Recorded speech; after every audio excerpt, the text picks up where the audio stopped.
What's up guys, and welcome to FPL Today. I'm the man in the know, J&O, and welcome to Double Game Week 32, Wolverhampton Wanderers Options, as we look at the in-form Wolves side in the Premier League and figure out which players we can consider for our Double Game Week 32. But before we get on with the rest of this video, nominations close today for the Fantasy Blogging Awards. So the top two links in the description, click on them, vote for me in the best fantasy football creator category, and then I will stop bugging you about it until the voting opens for the winner, and then I'll start bugging you again. But anyway, let's get on with the video. So we are looking at Wolverhampton Wanderers, and we start off with the defence, but I would like to first start off this video with the caveat of Wolverhampton Wanderers are still in the FA Cup. Now, Wolves are going to want to win the FA Cup, but I also believe they are going to want to finish as strongly in the Premier League as possible.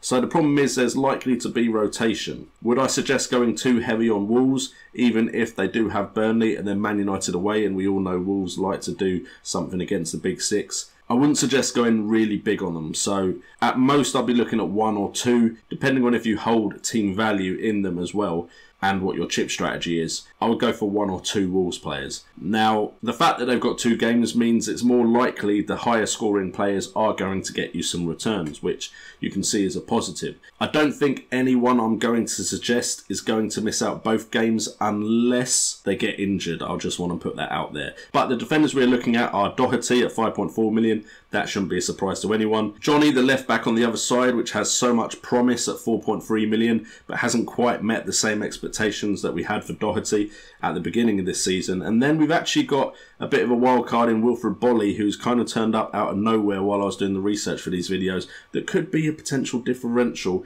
and different way into that Wolverhampton side that maybe could be a bit more nailed on than the likes of Doherty and Johnny. We'll start off with Doherty, however, as we all know about him. 15 points, 2 returns from the last 6, 2 assists, clean sheets, none. Bonus points, none. However, his underlying statistics as far as attacking and goal threat are pretty impressive, with 13 penalty area touches, 5 shots on goal, 4 from inside the box. No shots on target, which is unfortunate, but 2 big chances, 3 chances created, and 1 big chance created.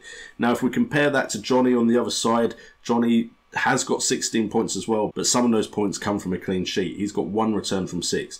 He has no goals or assists, no bonus points, and his underlying statistics aren't as good. You've got 9 penalty area touches, 5 shots on goal, 2 from inside the box, 2 on target, 1 big chance with 3 chances created. The plus side with Johnny is his 4.3 million, which might help you out in other areas. But it's Wilfred Bolly I really want to talk about. At 4.6 million, only 0.3 more than Johnny, you're getting a player that scored 24 points in the last 6 games he's played in, with 2 returns from 6, 1 goal, 1 clean sheet, 3 bonus points, with 6 penalty area touches. That is pretty impressive for a centre-back. 5 shots on goal, which is equal to Johnny and Matt Doherty.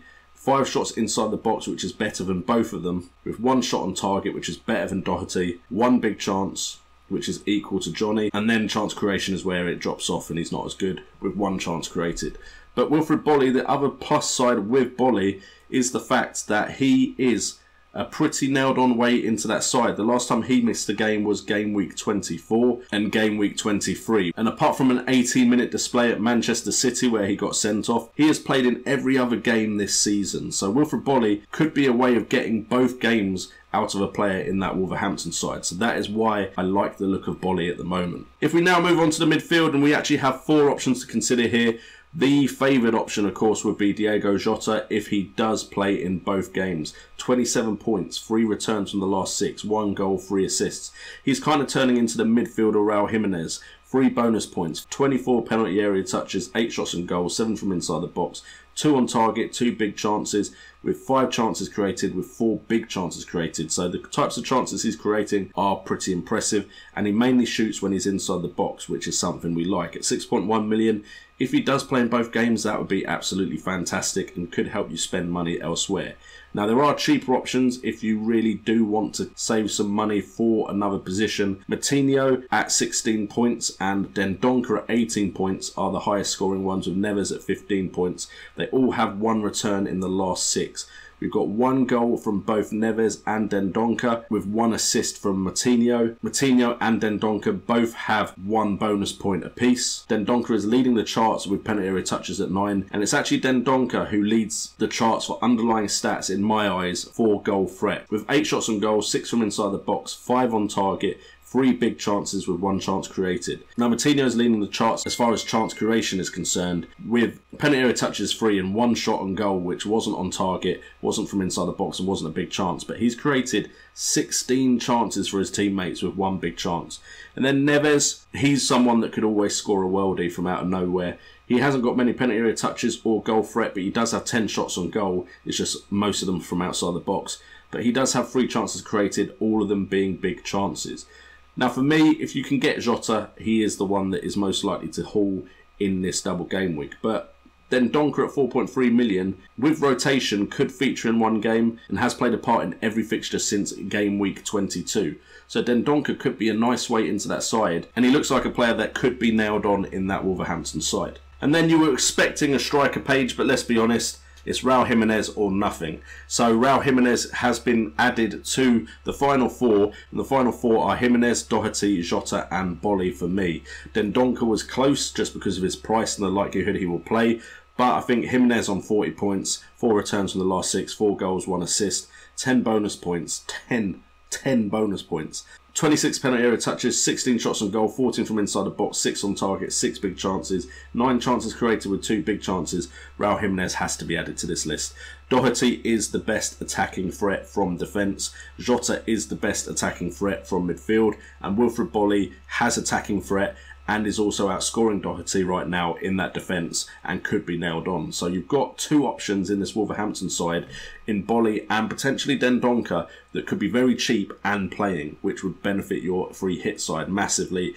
Otherwise, if you're holding value in some of these players and you're not playing a free hit, I would suggest potentially keeping Jimenez and Doherty. They could still do something in this double game week. But that, of course, all depends on if you plan on keeping them or if you plan on having a wild card where you could use the value that they have for a wild card. So guys, thank you for tuning into this episode. As always, this has been a shorter one because I think Wolves and the other sides that I'm now going to cover don't need me to go into as much detail. I think there are very clear options in this Wolverhampton side. To be honest, I think there were clear options in the Man United episode from yesterday as well. However, if you have enjoyed this video, make sure in the comments down below to let everyone know what Wolverhampton Wanderers options you are considering for double game week 32.